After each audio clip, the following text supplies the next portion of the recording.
자, 오늘 여러분께 들려드릴 이야기는요, 한 여인의 지극한 사랑이 어떻게 온 우주를 구원하려는 거대한 약속으로 피어나는지에 대한 정말 장엄한 서사시, 바로 광목여설화입니다.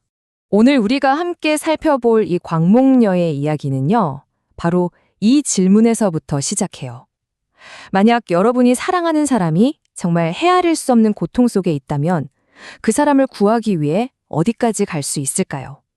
이 설화는 아마 그 질문에 대한 가장 위대한 대답 중 하나일 겁니다. 이야기의 시작은요, 아주 소박한 질문 하나였어요.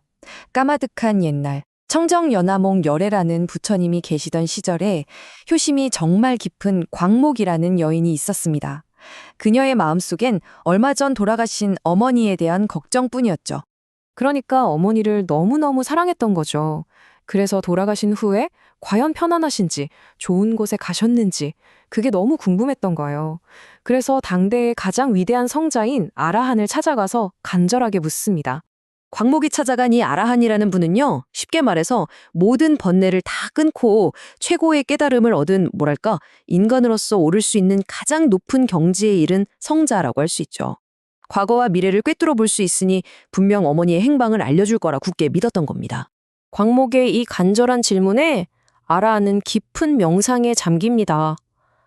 그리고 잠시 후에 그의 표정이 싹 굳어버려요. 그가 본 건, 정말 상상조차 할 수 없는 끔찍한 광경이었어요. 바로 지옥에서 정말 말도 못할 고통을 받고 있는 광목 어머니의 모습이었습니다. 아니 도대체 왜? 뭘 그렇게 잘못했길래 어머니는 그런 끔찍한 곳에 가게 된 걸까요? 바로 그 끔찍한 진실 속에서 이 이야기는 업보라는 것의 무게, 그리고 그 속에서 구원을 향한 아주 희미한 길을 비추기 시작합니다. 아라한이 밝힌 이유는 정말 충격적이었어요. 어머니의 죄는 바로 살생이었습니다. 살아계실 때 즐겨 먹었던 그 물고기, 자라, 특히 그 알까지요. 그렇게 평생 죽인 생명의 수가 무려 1,000만 마리가 넘는다는 거예요. 이건 상상조차 하기 힘든 업보의 무게죠. 하지만 절망에 빠진 광목에게 아라한은 한 줄기 희망을 제시합니다. 딱 3가지였어요.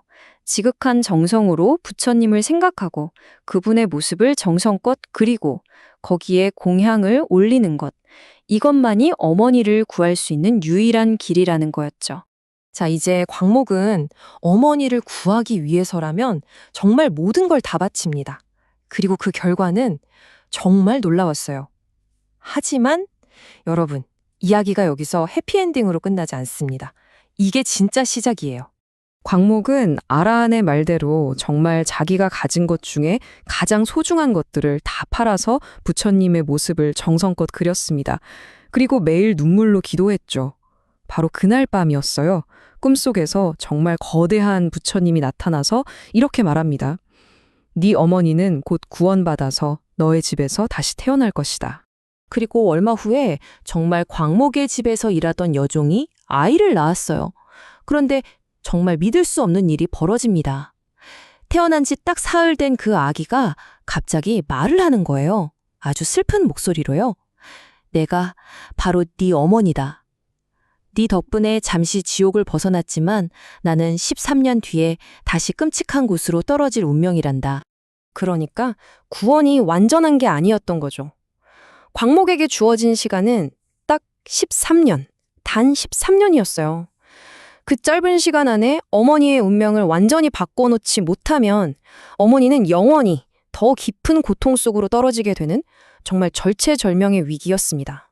아기로 태어난 어머니는 자신이 왜 이런 운명에 처했는지 구체적으로 고백해요.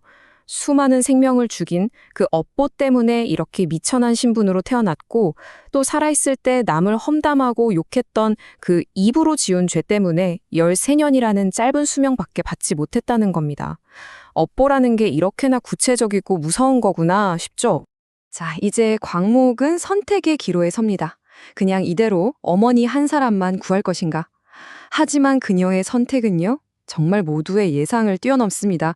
온 세상을 뒤흔드는 어마어마한 서원으로 이어지게 되죠. 광목은 부처님 앞에 엎드려서 눈물로 맹세합니다. 근데 이게 더 이상 우리 어머니 한 사람만을 위한 기도가 아니었어요.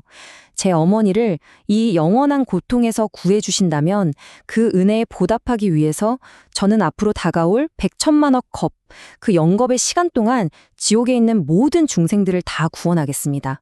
그들이 모두 부처가 되기 전까지는 저 자신은 결코 부처가 되지 않겠습니다. 와, 한 개인의 사랑이 온 우주를 향한 거대한 약속으로 바뀌는 바로 그 순간입니다. 이 거대한 서원의 힘은요, 즉각적으로 나타났습니다. 부처님께서 그녀의 마음에 크게 감동하셨고 바로 그 순간 어머니의 운명이 완전히 바뀝니다. 13살의 짧은 생을 마친 어머니는 아주 고귀한 신분으로 다시 태어나서 100세까지 장수를 누렸고요. 마침내는 완전한 깨달음을 얻어서 성불하게 됩니다. 한 사람을 향한 사랑이 일으킨 정말 놀라운 기적이었죠.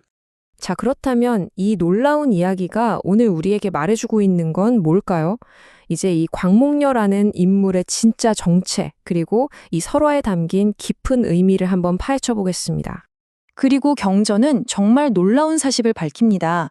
어머니를 구하려고 했던 이 효심 깊은 딸 광목이 바로 지옥이 텅 비기 전까지는 결코 성불하지 않겠다고 맹세했던 위대한 지장보살의 아주 먼 과거 모습이라는 겁니다. 그리고 그녀를 도왔던 아라한, 고통받던 어머니 역시 사실은 모두 이 위대한 서원을 돕기 위한 보살들이었다는 거죠. 정말 대단한 스케일의 이야기죠? 결국 이 이야기는요, 사랑의 성잔에 관한 이야기입니다. 어머니 한 사람을 향했던 아주 개인적인 사랑, 효라는 작은 씨앗이 온 세상 모든 존재를 구원하겠다는 우주적인 사랑, 바로 보리심이라는 거대한 나무로 자라나는 그 과정을 보여주는 거예요. 가장 작은 사랑이 가장 위대한 사랑으로 피어나는 정말 감동적인 순간이죠.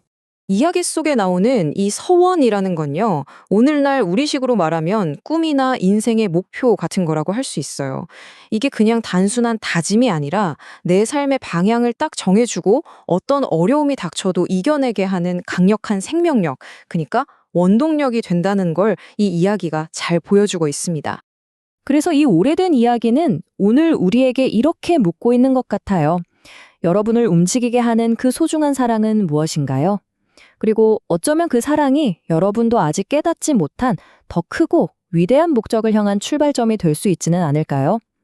한 번쯤 조용히 생각해 보시면 좋겠습니다.